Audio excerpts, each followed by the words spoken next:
Good evening. Good evening. Well, everybody, it is that time of the night. Look at these numbers going up, up, up, up, up, up, up. I want you to tag somebody. I want you to say good evening. Let me know who's in the house. I am Pastor Tanya Ayesi, and I am your wellness pastor here at Fresh Start Church. And we are still in Wellness Week. My gosh, I don't know if you haven't had the opportunity to join us any day this week. Go back and watch some of Monday, and Monday was spiritual wellness, and Tuesday we talked about emotional wellness. Yesterday we talked. Today is Thursday, right? It is Thursday. Yesterday and today we're just going in with all the good stuff. If you have been watching, good evening. I want you to tell me which session thus far has been really good for you. Which wellness night have you enjoyed the most? And if it's your first time, I want you to type, tonight is my first. Listen, you do not want to miss it. Today is about money. Okay. We all like to make it. We all want to get it, but do we all do what we're supposed to do to obtain it and keep it? Wow. I'm telling you. Hey, listen, we got people checking in. I got Jackie Moore. Good evening, Jackie Moore. Margaret Austin is here. Good evening, Margaret. Hey, Andrea Kane, you made it. Good evening. Good evening. I'm glad you're able to join us tonight. Good evening, Sadra Thomas.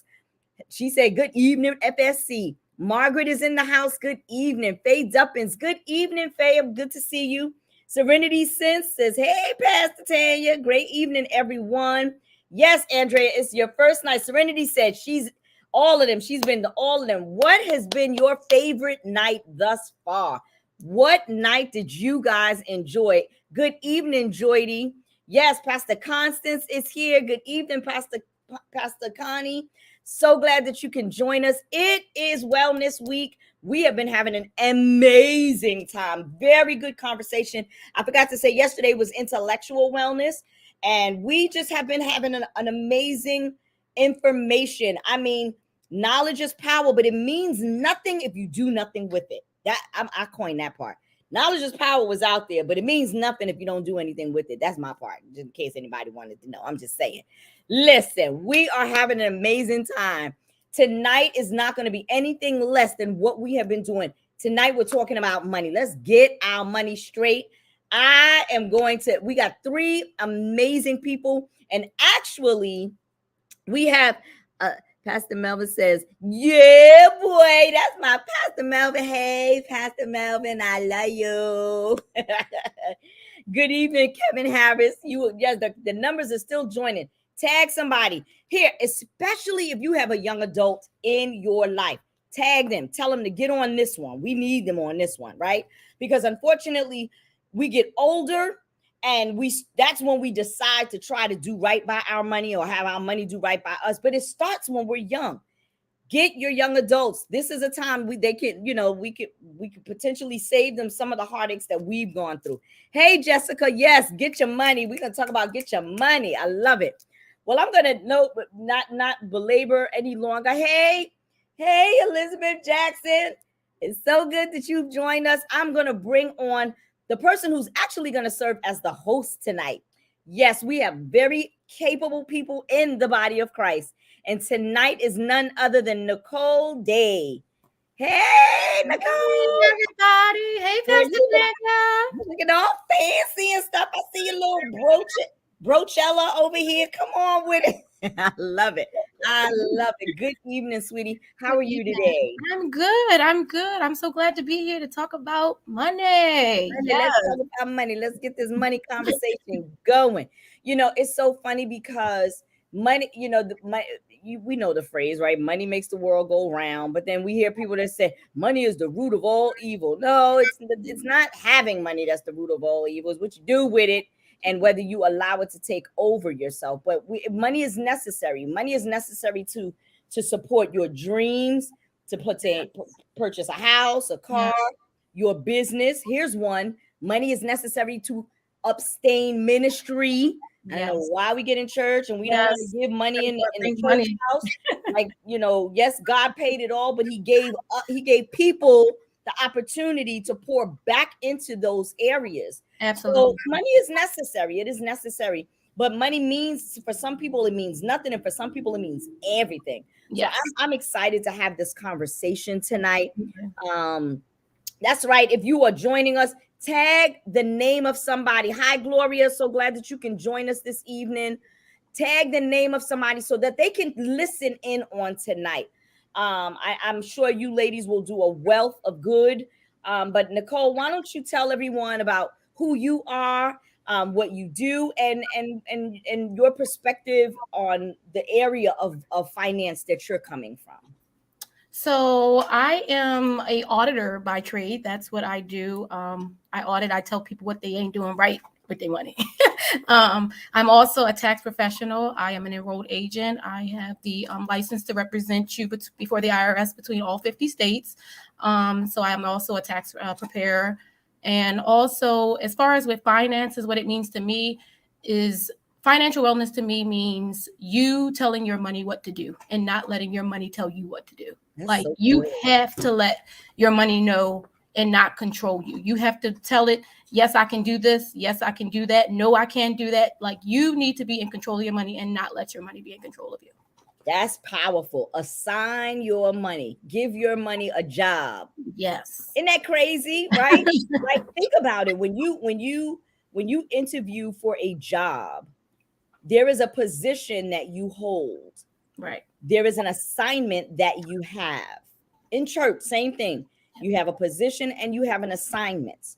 My position is pastor, my assignment is wellness ministry, right? Why don't we do it with our money? Just because you Absolutely. get money coming in, give it a position. This is the area. This money that I'm making here is going towards my house. This That's money right. I'm making here is going, this is house money. This is business money. And then assign Absolutely. it a task. So that's You tell really it. You good. have to tell it what to do, or it will tell you what to do. That It's swipe, good. swipe, swipe of that debit card. That's the money telling you what to do. You have to tell your money what to do. That's good. So tonight, as you ladies speak, make sure you give us tools. Because as you're doing that, while you're talking, I'll be behind the scenes typing some of the information because we can't retain everything, but people will be able to go back several times and watch. And I will always type a tool or the tools that you guys talk about so that people can use it and see it very clearly. So I'm going to turn it over to you and you can introduce your next guest as you take over and host. All righty. I am going to introduce Ashlyn, and she is going to help you with the mindset about finances. And you got to get your mind right first. And that's just with anything. When you make a decision, when you're ready to do something in this life, you got to get your mind right first. And if your mind is set, then the goals, they happen because your mind is right. So with no further ado, I'm going to let Ashlyn Price introduce herself.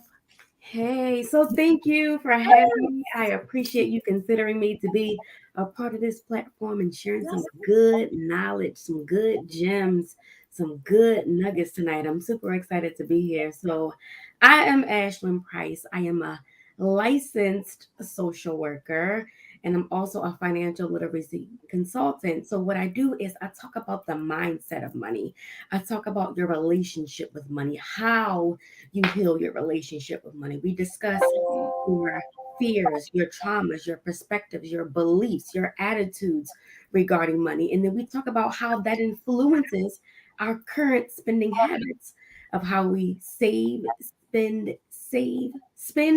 share, borrow, and earn money. That's awesome. That's awesome. That one thing that you said, the fear. I know me personally, the fear of because I didn't grow up in a background where my mother and parents told me, what am I supposed to do with money? I fear of being broke and not having. And sometimes you get a little crazy with your finance. Like, I'm not spending nothing because I don't want to live even though I didn't live bad, but just the concept of having money and that fear of not knowing what to do with it. That's yes, knowing that our net worth is not equivalent to our self-worth. Yes, yes, that's good. Knowing that our net worth, whatever that dollar amount is in our bank account, in our checking account, and our savings account, how we grew up with money, what our parents told us or did not tell us about money, is not who I am today. Right. That is not my manuscript. I did not write that. I can change it. I can rewrite it, and I can build myself up to be something bigger. So let's discuss the relationship with Yes. money. Yes, that is the relationship. Because Yeah. it is a relationship. Inevitably, it's a relationship, whether it's good, bad, or indifferent. It's good or bad. We have one. Relationship. Yes. Yes. Yeah. Yes. So I'm excited to be here. So thank you for having me. Awesome. Awesome. So my first question is, what does financial, I know the relationship and the mindset, but financial wellness, what does that mean to you? Yes, financial wellness is a holistic care. When I think about being well, I think about holistic care, mind, body, soul, spirit, my relationship, how I feel about money. That's what I think about when I think about wellness. When you talk about your finances, like you said, you tell your money what to do, knowing that money is not the root of all evil, but what you do with it. Money, money is supposed to be our friend. We use it for goods and services. How we spend, how we save, how we share, how we borrow, and how we earn money is literally everything that we do with our money. Oh man, you got to give that. You got to give that again. You got to. The 5 behaviors of money, everything that we do, the holistic approach, Okay. holistic model of money is how we spend, how we save, how we share, how we earn, and how we borrow money. All right. That's good. That's everything we do with money, and it needs to be encompassed into a holistic approach of taking care of every aspect of my life, mind, body, soul, and spirit. Absolutely. That is great. That is great. So, as far as when you talk about the mindset, how do you help someone? So, as far as what you actually do, does someone come to you and say that I need to get my money together? My money is all over the place. How does a person come to you and you give them the tools and help them on getting that mind right about finances? Well, the first thing they did, they saw that it was an issue. So they came to you. So that was good. That's the first step, identifying that finances are important. So how do you move forward when someone comes to you and they actually say, I need to get my money together? Yeah. So just identifying, hey, I need some help. I need some assistance. Like you said, is first and foremost. So I applaud them. That's a brave move to say, hey, I need help. I don't know what I'm doing. I need some guidance. Can you assist me? So first and foremost, we talk about that. And then I ask about what are their goals? What do you want to do with your finances? Or what do you want to do with your credit? Why is this important to you right now? And what do you want it to look like for you a year from now, 6 months from now?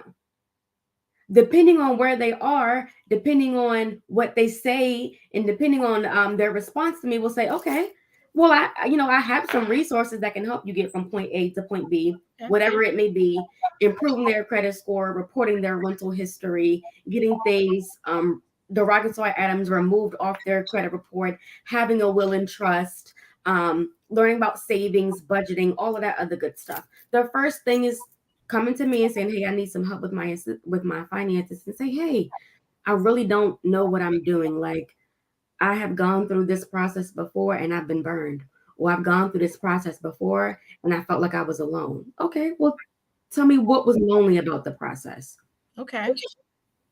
That's another question. What was lonely about the process? And then we say, okay, well, what was your experience like growing up with money? Because it came from somewhere. It didn't just come out of the air. We didn't just pull it. What was the root cause of you having this issue with the relationship of money? Right. Yeah. Yep. And a lot of people say, my mom struggled with money, or my parents struggled with money, or I heard that credit cards weren't bad and my parents maxed out their credit cards. Or my parents were living from paycheck to paycheck and we had to pinch pennies all the time, or I didn't have a birthday, or I didn't have a Christmas. So all of that stuff is how you see money. How you see your it. perspective of money, is what your relationship is with money, is your rapport with money. Right. All of that influences how you spend, save, share, earn, and borrow money. Absolutely. That's definitely good. That's definitely good. I see people coming in the comments. If you can just share, what does financial wellness mean for you? Just type those different things in, just to say, what does financial wellness mean for you? I'm going to go ahead and give what the actual definition is, how they define financial wellness. And it's the process of learning how to best manage your money. This includes things like expenses, personal finances, and investments. It can be achieved by gaining a strong understanding of where your money comes from, as well as where it goes, where it saves, and where you invest it. And then, so with talking with Ashlyn, getting your mind right, it helps you to improve this process of learning, because it comes from a root cause of you learning and understanding what is it about finances that I need to get straight. So that's definitely good. Mm-hmm. And then we also talk about like your self-esteem. Like, yes, I know a lot of people. I know that I shopped a lot just because I wanted to look a certain way. oh, yes. Yes. So I would swipe that card because I needed a new shirt. I needed a new pair of shoes. I wanted to look good. So I would just swipe. And then the bill came and I'm like, you look good though. But stop doing that. Stop doing that. So self-esteem is definitely a key component of why people spend the way they do. Yeah. What have you learned about people's self-esteem and where they are mentally when it comes to the excess spending? Yeah, so money is the number one cause of divorce, relationships, anxiety, depression. Wow. Because so when people divorce, what we doing? We pulling at each other. No, I deserve this, or I'm gonna get this, or I'm gonna take you for this. It becomes extensive. It becomes overwhelming. Absolutely. And even in relationships, people don't want to talk about money. Well, what's your credit score like? Are you responsible with money? Have you ever paid a bill before? Right. Do you even know how to do online banking? Do you know how to balance a checkbook? Do you know how to go into the bank and ask for a credit card or open a line of credit? Right. Do you know the difference? Right. Just the fundamentals of finances. Just the fundamental. Do you even have a bank account? Like, and some people literally don't have a bank account. They don't. They use and no pun intended. I say this with a humble heart. They have the Cash App cards, or they have the Green Dot cards, and they do not have a bank account. Yeah. And I mean, it works for people. I'm not saying it's a bad thing. I want you to have your money somewhere, so that's a good thing. But how can the bank assist you? Do you have a home for your money? And also think about it, depression and anxiety. When we get paid and we get that big refund check, we ready to ball out. Right. Refund check. I'm about to go with Chris. I'm about to buy this bag. I'm about to purchase this. You done spent it before it even hit the bank. Just spending it, you don't even have it. And then on the opposite side, when it feels like you're depressed or you're at your low point, because what? Now I don't have the access to the money, or I'm penny pinching, or I don't have the money to go grocery shopping, or I have to make a decision to either purchase food for my family or pay this bill. That is a place of solemn. When you feel like you have to make that decision, that is not an exciting place. And you become depressed. You become low. You become embarrassed. Right. We have a question. What do you say to people or children that didn't have a struggle in life because parents provided everything without a struggle? Now they are adults on their own. Now they are struggling. That's a good question. Yes. So first and foremost, we got to talk about why are you struggling? Let's go back. So if you had good mentorship, a good leadership from your parents, all right, good. That's perfect. It's fine. But what part of it? There was a breakdown somewhere as to why you are struggling with money. And then, okay, let's talk about your relationship with money. Right. How do you feel about money? Do we have to nurture your relationship with money? What are you struggling with? Your parents was able to, have a good relationship with money or make ends meet, which is awesome and great, but what are your spending habits? What does that look like for you and your children? What is it that they taught you or they did not teach you that you're still lacking? Right. Mm-hmm. So as you're talking about relationship. So we're talking about that mindset. So we have another speaker with us who talks about that management part. So those struggles and how you actually manage it. We're going to bring in Leslie, the money management guru. Hi, Leslie. Hi, how is everyone this evening? Could you give us a little bit about your background and introduce yourself? Absolutely.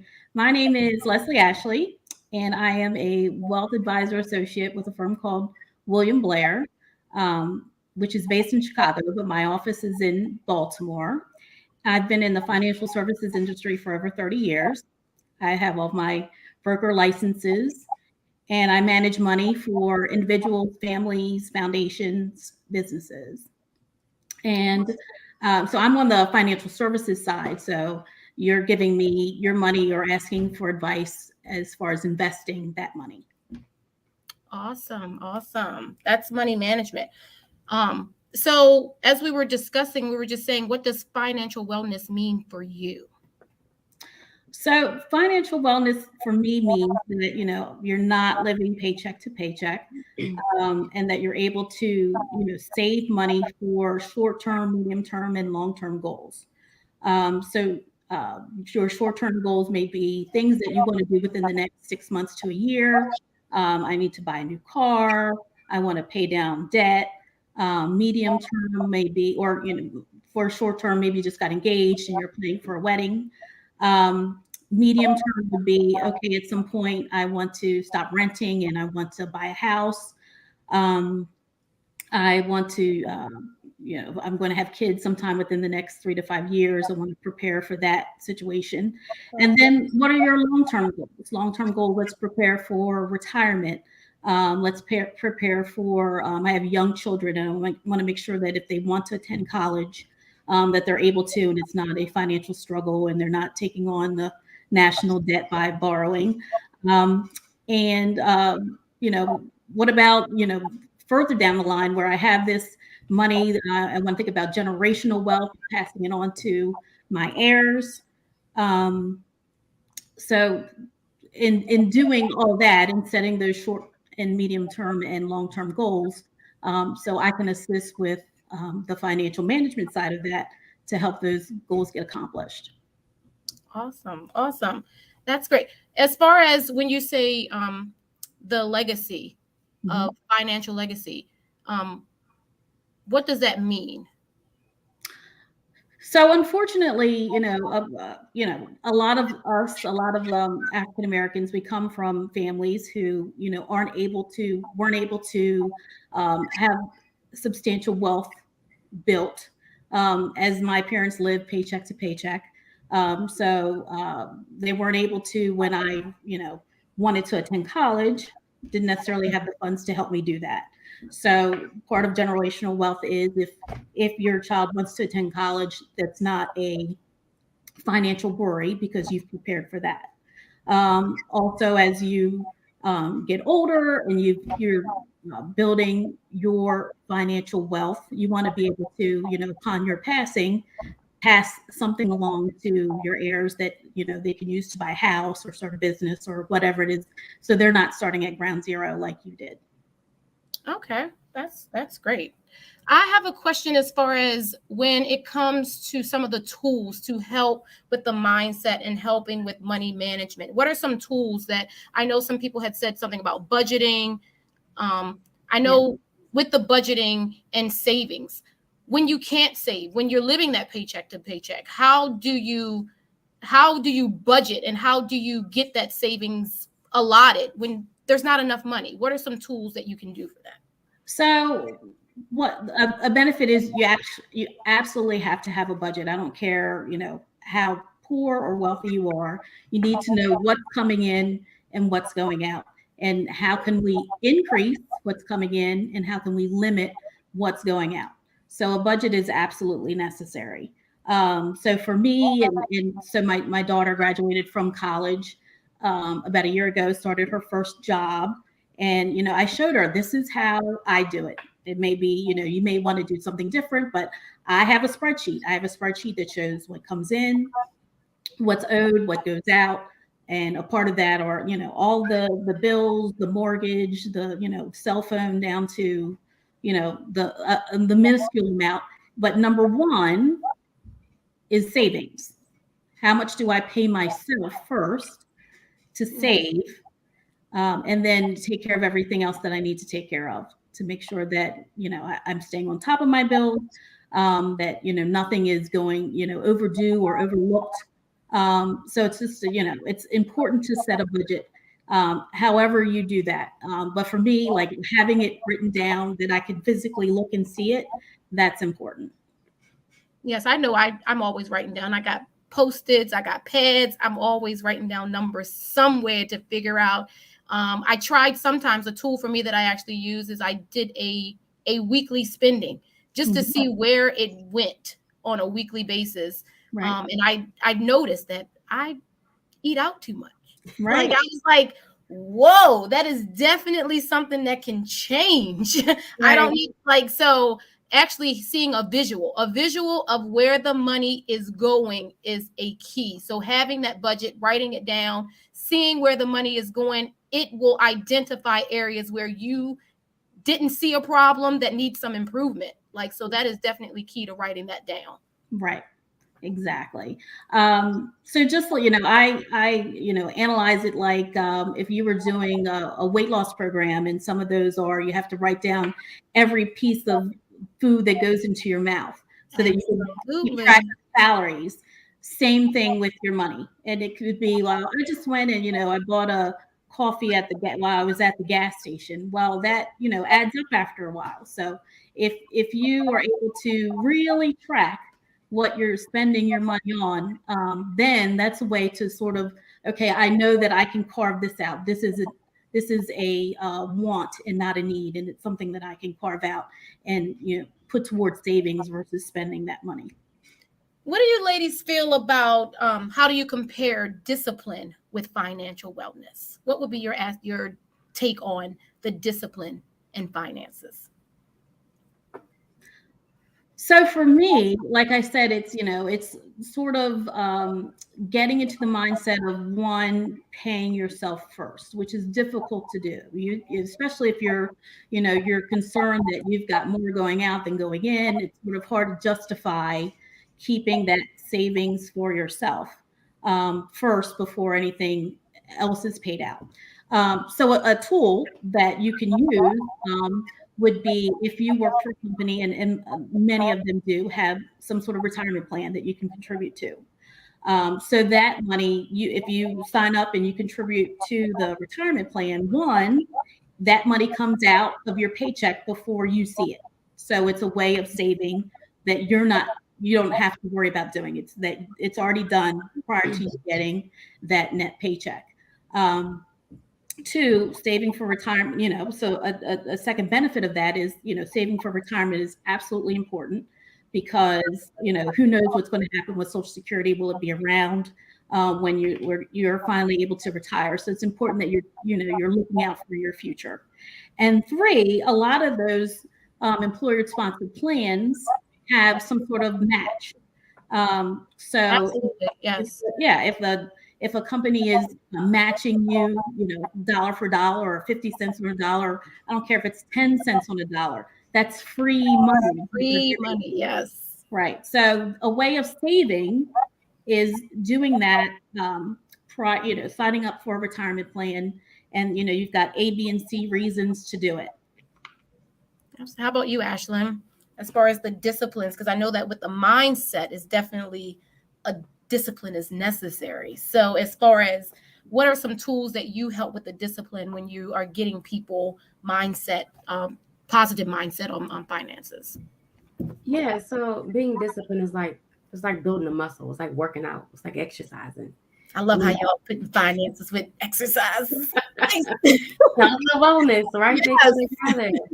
So you gotta work that. You gotta work that muscle. You gotta be consistent. You gotta do it every single day or every week, every 2 weeks. Like Leslie was saying, pay yourself back. It has to be consistent to the fact that you even forget about it. Like it's not even a second thought. You literally just wake up in the morning and go work out because I'm building this muscle. You don't build the body just going to the gym for 15 hours for one day. No, you do it for 30 minutes, Consistent. 45 minutes, Yes. for 5 days a week or 4 days a week. You literally got to have a system that's in check for you and allow your bank account to do it automatically. Like Leslie was saying, like let it just automatic go to your savings account and you don't even see it because you're not missing the money anyway. Yes, setting up those allotments on your paycheck where so it goes there automatically before you even know what your pot of money is to spend. Yeah. You're saving. So those allotments, setting up an allotment is good. I have them going all over the place. So they're definitely good tools that you just put a piece of change everywhere. Yeah. A little bit here, a little bit there. You turn around and look at the end of the year, you're like, wow, just by saving extra $20, extra $50. And it becomes addictive because you see the power of that saving and then you want to do more. You see it growing. Yes, you definitely, yes. Mm-hmm.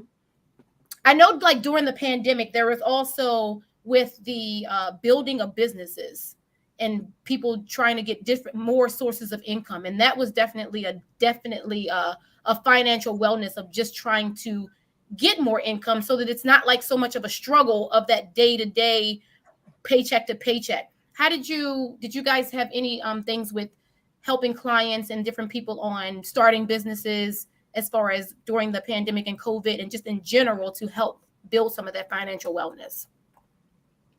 How do you feel about people starting new businesses and building that financial wellness? Is it a good thing, understanding, having the more sources of income? What's your views on that? Yeah, so one thing I learned is during COVID is that nobody's safe. Ain't nobody safe, And I learned that no one's money is safe and that we need what they say multiple streams of income or 7 streams of income is what we need. COVID really taught me that starting a business was good on my end. I don't think it was a bad thing, and I would have always encouraged anyone to start a business if that's what they choose to do. The one thing with COVID is that it taught me that our regular 9-to-5 jobs, our companies, our organizations, our corporations, they're not 100% able to provide what we need all the time. So making sure that we can provide for ourselves whatever our skill sets are. So I always tell people, use your skill sets.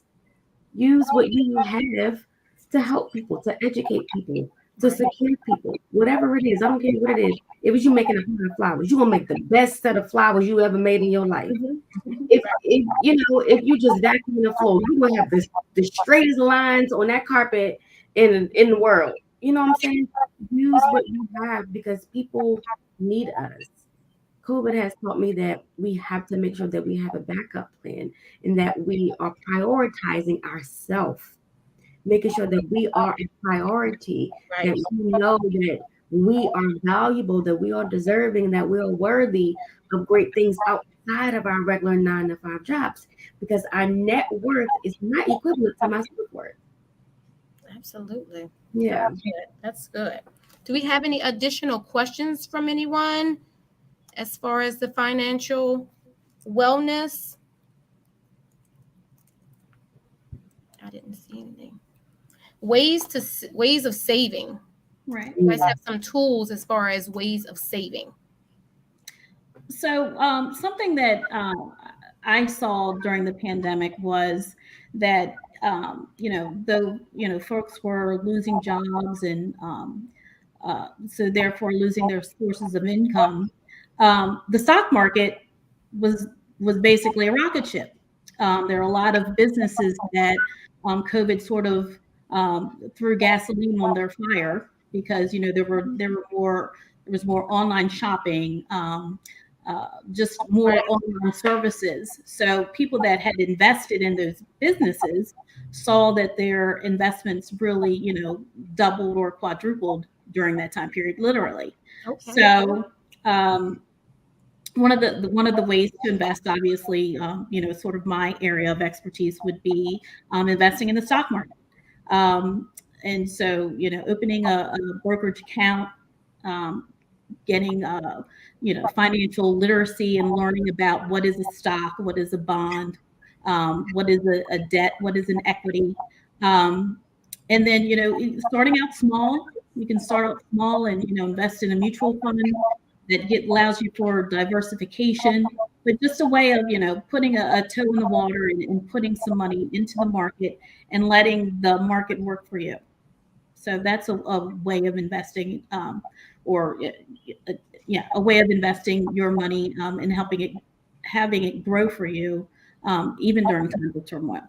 Yeah, someone said cutting back on things that you don't need, cable, subscriptions. I know myself, as far as subscriptions, you forget that you signed up for something. That stuff just coming out monthly. And just paying attention to what is those ins and outs of those finances is very important. Cable, I went completely wireless and I don't miss cable. I really did not miss it. I like Comcast and Verizon, no more. No, we're not. And then there's so much more to do than to have these things that you're sitting there and you're not even using. How many channels? We wanted 600 and something channels, and you probably watch 2 of them. So definitely those cutbacks of things that are just not necessary, that we don't need.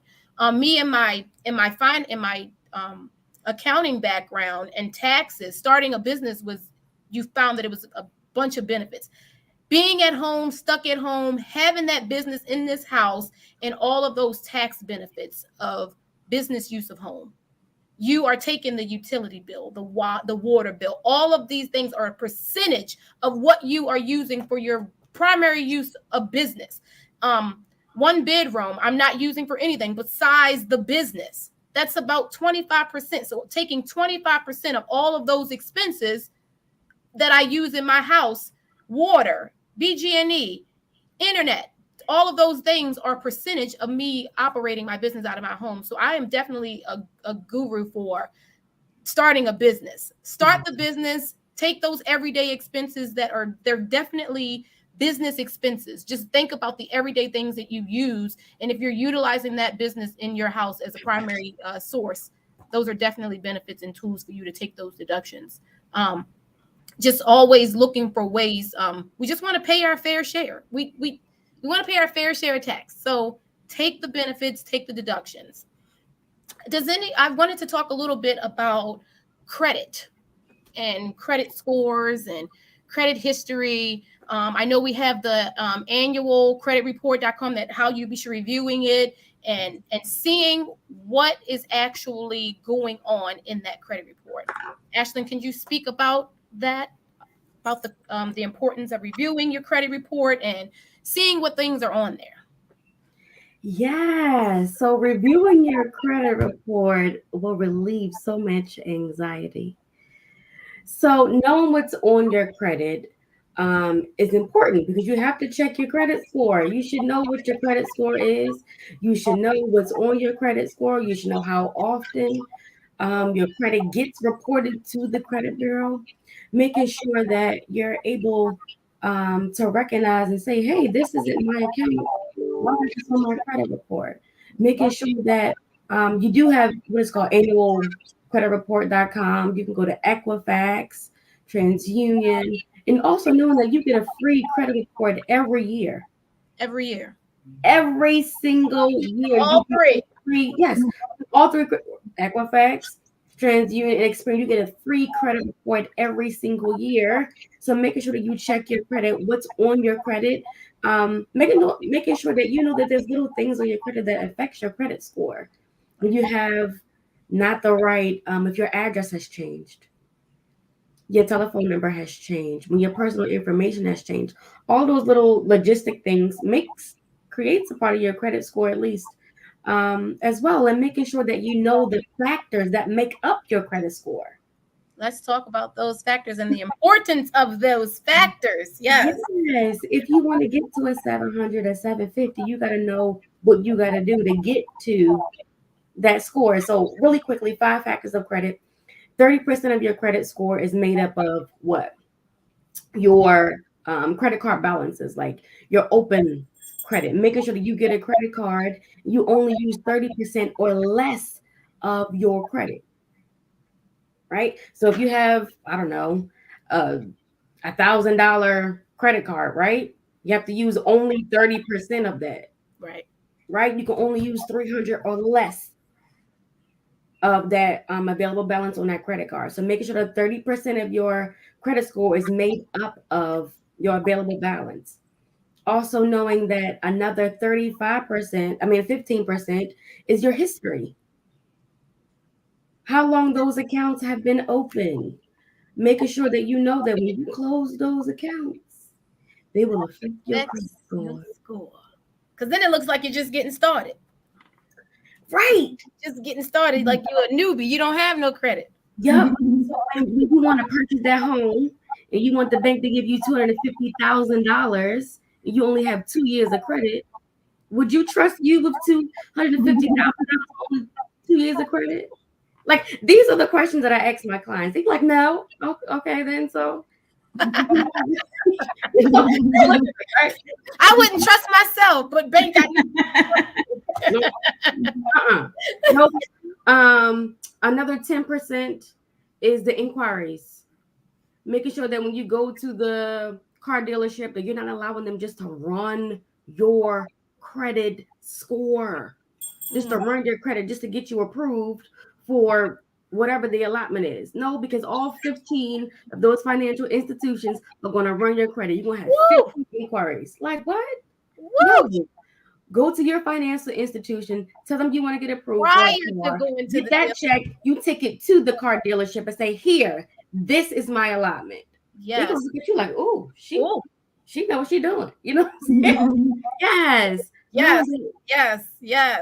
Yes. So 30% is what you owe. 35% is your payment history as well. Another 10% is your inquiries. Another 10% is like the types of credit, like revolving credit compared to installments. So revolving is like a credit card. That's a revolving line of credit. You pay it off, it goes back down, you use it again, you pay it back down. It revolves like a circle.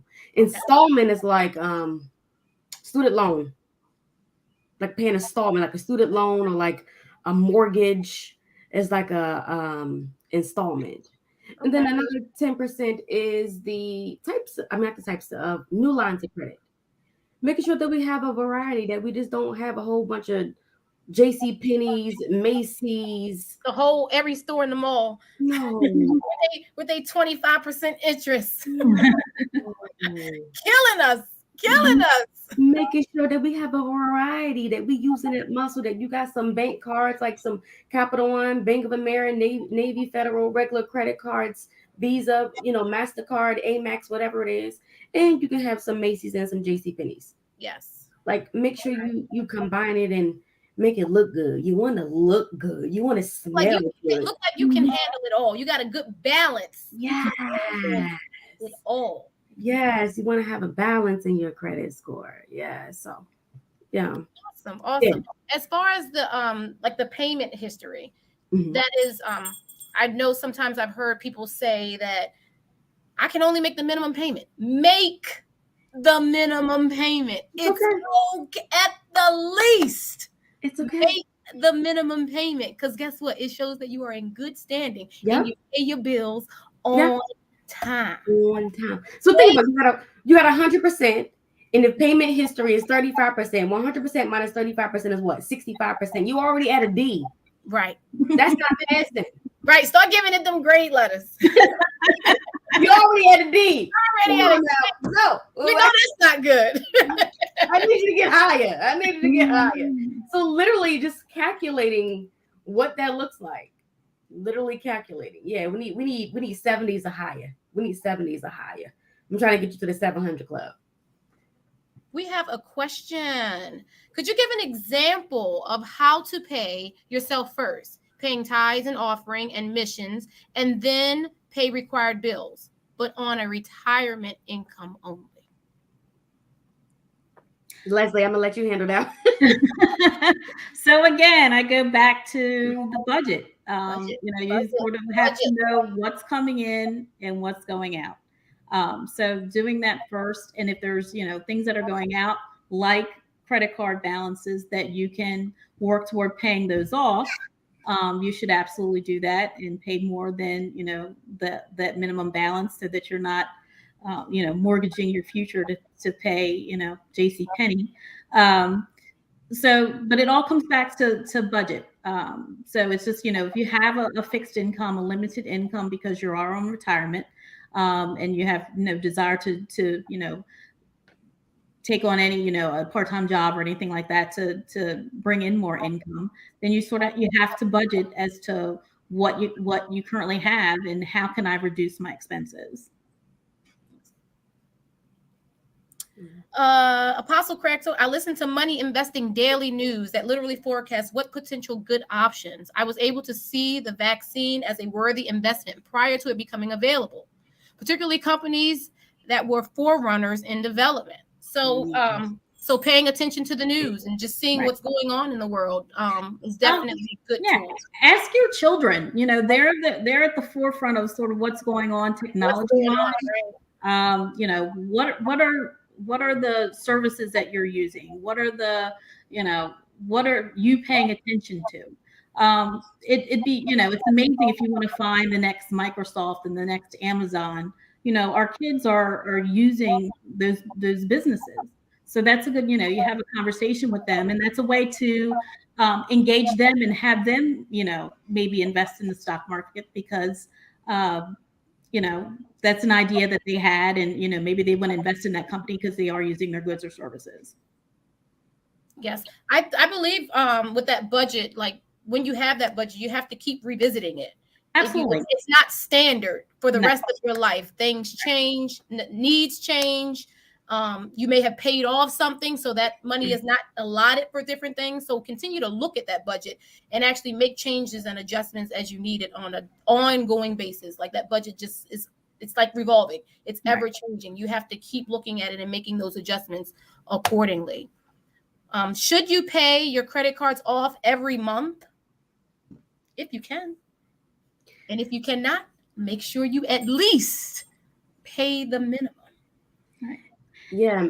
And letting people know that interest builds on credit cards daily. Yes. Daily. So if you could pay it off. And then just use it again for some gas or something small, groceries the following month or week or whatever, and pay it off. I heard someone say that credit is a game that you need to learn how to play and master. Do you believe that, Ashlyn? I mean, it's a numbers game. You do got to know the numbers. You got to know the 5 factors of credit. You got to know what portion weighs this much, how much this much weighs, because you got to make sure that you're hitting all 5 of those factors. If you're not hitting all 5 of those factors, how can you get to an 800 credit score or 850? You lose somewhere. We're lacking in some place. So, I mean, it is numbers. It's a lot of numbers. You just got to know the numbers and just be educated. You don't have to know everything about business and credit, but just, know the basics and make sure that you reach out to good people like yourself, Nicole and Leslie, so we can guide you. We can help you. We can put you on the right path. Yeah, someone was helping with your kids and their finances.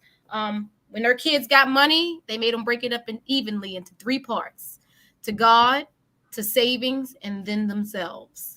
So that's a good tool for you to help your children, because children get money and it burn. I know my son, it burns his pocket. Mom, can I get this? Mom, can I get that? You got $20. What you getting? You're not getting much. So you have to. So definitely, like, giving back to God, savings, and then whatever you have left is. And that's just the tool. That's how you teach the children. But that's some people just getting started and actually getting their mindset right with finances, how they have to learn it too as well.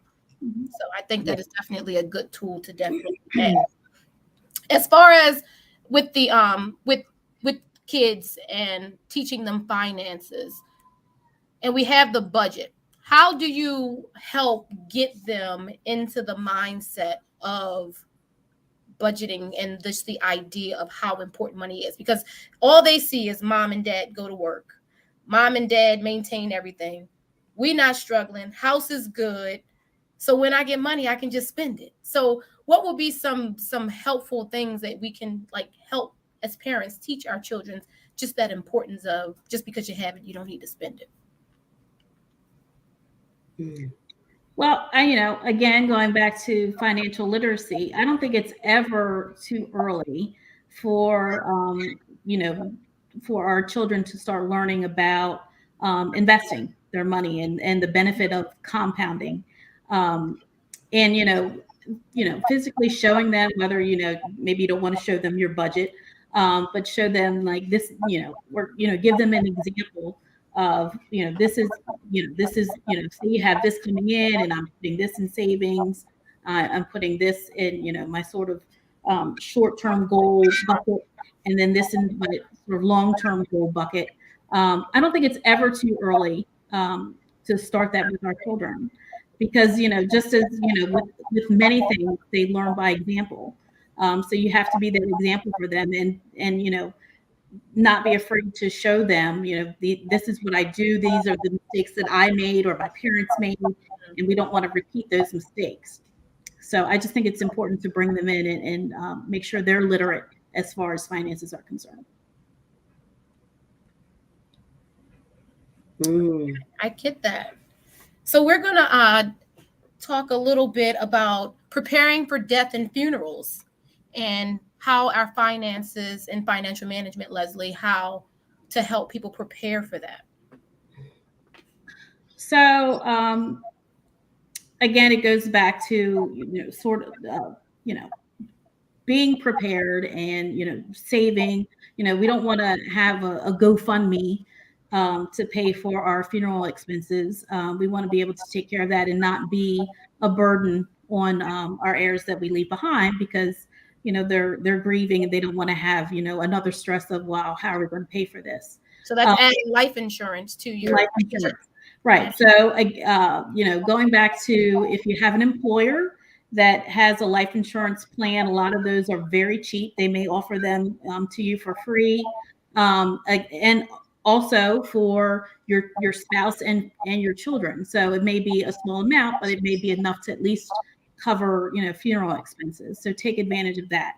And then if not, then, you need to speak with an insurance agent and at least have, a small policy that is enough to cover your funeral expenses. Doesn't have to be this large policy that you're setting up your heirs to have, this big sum of money upon your death, but you just want to make sure that you're able to take care of your funeral expenses. And again, not be a burden on those that you leave behind. Someone said this is good, but parents should first be an example and then pull them into some of your money management endeavors so that they can see it grow. So letting them see that mommy's doing it, daddy's doing it, this is what we're doing. And that's also when they are getting involved in those endeavors, that we're giving them finance, that we're setting legacy so that they will know that not everyone comes with an inheritance, but mommy and daddy are growing money now so that you have something to teach your children. And as I'm teaching you that money, it's always going to be enough. I wanted to just talk about some of the biblical aspects of what the Bible says about money and finances. I know that if you like Google, there's like buku scriptures on just how money is and God supplying all your needs and just trusting that and just putting things into work. Is there any biblical terms that you actually practice in your own finances that keep you grounded with moving your finances in a positive manner? Yeah. Just knowing that I always ask God to allow my money to have purpose. Just allow my money to have purpose, that my money will be used for purpose, to bless someone else, to encourage someone else, to motivate someone else. That my money is not used specifically just for selfish needs because I want to purchase that bag or purchase those shoes, but it will become an abundant to bless someone else, that it will overflow to bless someone else. That is not about me and what I want and what I need, but it is for purpose. When your money has purpose, that it'll be abundant. It'll be a blessed because it's for a reason. So I always make sure that my money has purpose, and then God will provide whatever you need. Make sure that your heart is pure and you have intention with your money, that you have intention and you are doing it in purpose. And your gifts will make room for you. Yes. Your money will make room for you. Whatever it is, it'll make room for you and it'll be genuine. And you're not chasing a dollar, but your money and your finances is going to be chasing you. You know what I'm saying? Right. You have purpose in whatever you're doing. I mean, God will provide. I love that. I love that. So this has been great, ladies. Just wanted to get some final takeaways. Just some things. I know budget was very, very big, that we just wanted to make sure that you budget and that you are looking at your money, that you are making sure that you see where it goes, what the ins and outs are, write it down, have a visual, because a visual makes what? Reality. When you see it, you believe it. So you know that the money it's not there. Where's the money going? It's going these places. So having that budget, having those visuals. Any other takeaways that you ladies want to lead our audience with tonight as far as financial wellness? Either one of you can. Yeah, go ahead, Leslie. I'll go. Yeah, just to reiterate what you said, budgeting is, number one. That's sort of the first step, because again, you have to know what's coming in and what's going out. So that's important. I think budgeting is the first step, and then make sure that you're financially literate. Be it, I have money going into my retirement plan with my employer. But I don't know how it's invested. I just, pick something that sounded good. And I don't know if it's working for me, if it's, given where I am and my age, if it's appropriate. So just having some financial literacy there. And if you don't know, because not everyone's an expert, take it to someone that, can explain it to you in terms that you can understand, so that, understanding and knowledge is power. So that with everything. You're right, Ashlyn. Yeah, let's just start from ground zero and let's just talk about what is your relationship with money? Do you have a relationship with money? What is your perspective with money? What is your belief, your traumas, your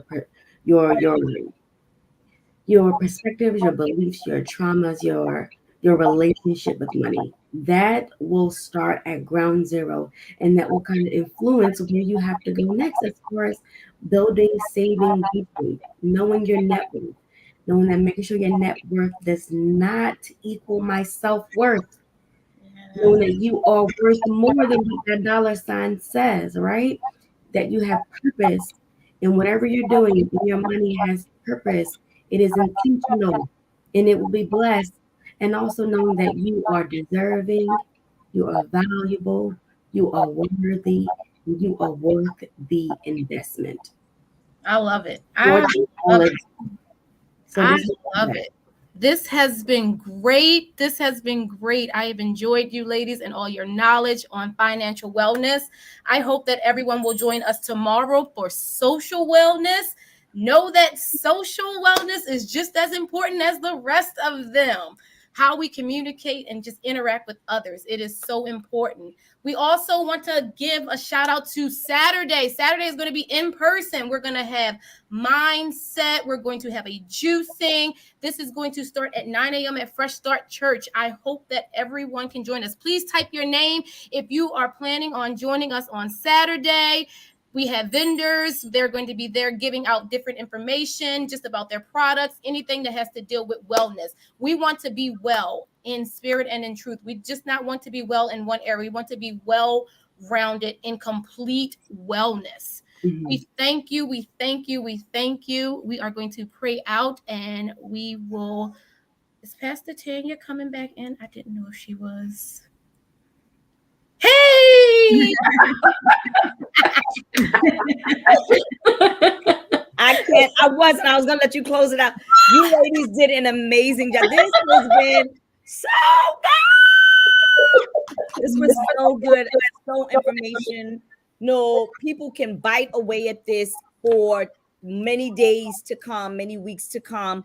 The only thing that I will say to you all is if you can just please say, tell how can people find you, right?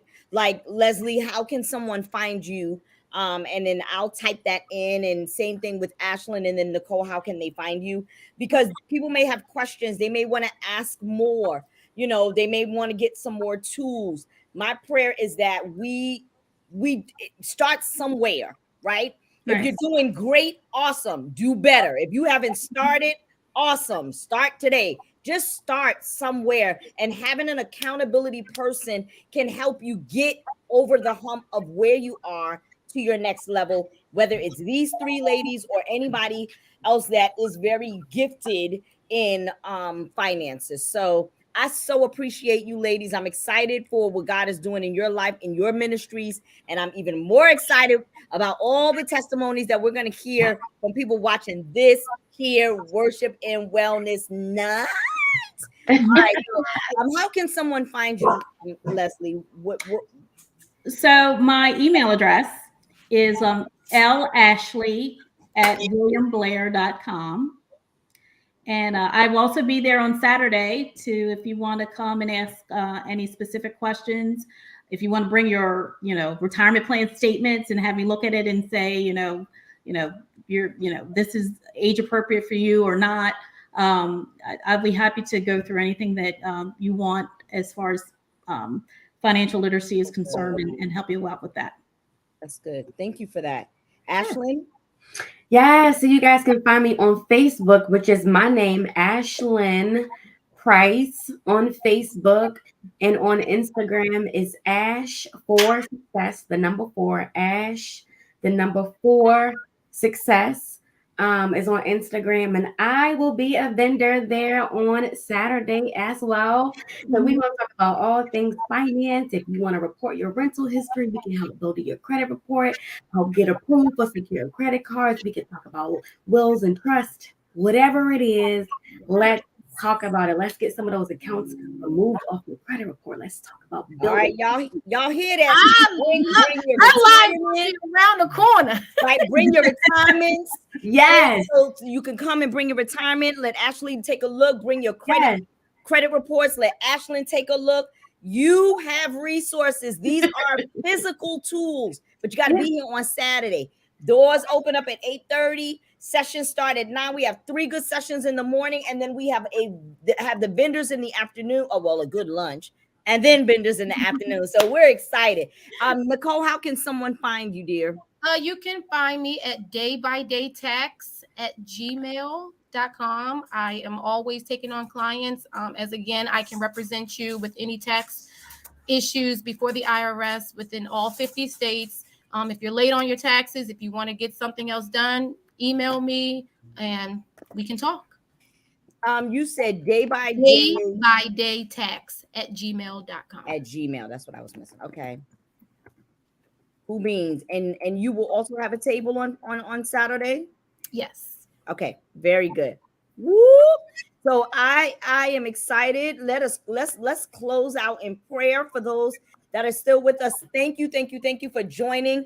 I know some people may have come on, was looking for Thursday Night Fire, but this is still Thursday Night Fire. Yeah. Financial wellness. If you have been following what the teachings, we are still in sync with the word. So we're excited. This is still just yet another element for the body of Christ for us to be better.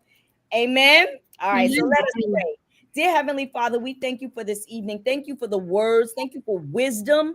Now help us to move ourselves out of the way and do the work of ministry with our finances. Be better professionally with our finances. Be better personally with our finances. Help us to teach our children to be better with our finances. Help us to enlarge our territory so we can help others, Father God. We just say thank you for tonight and for the information on tonight, and for those that you have imparted, the tools and the vessels that you've used tonight to disseminate the information. We thank you for the apostle over Fresh Start Church and any other churches that are watching tonight, we ask that you let this seed that has been planted now grow, take root, and grow. In Jesus' name we pray. Amen. Amen. All right. Well, everybody, you know, this has been Worship and Wellness, where we believe in biblical principles, but with practical steps. We love you all. Have a blessed evening, and we'll see you tomorrow for Social Wellness.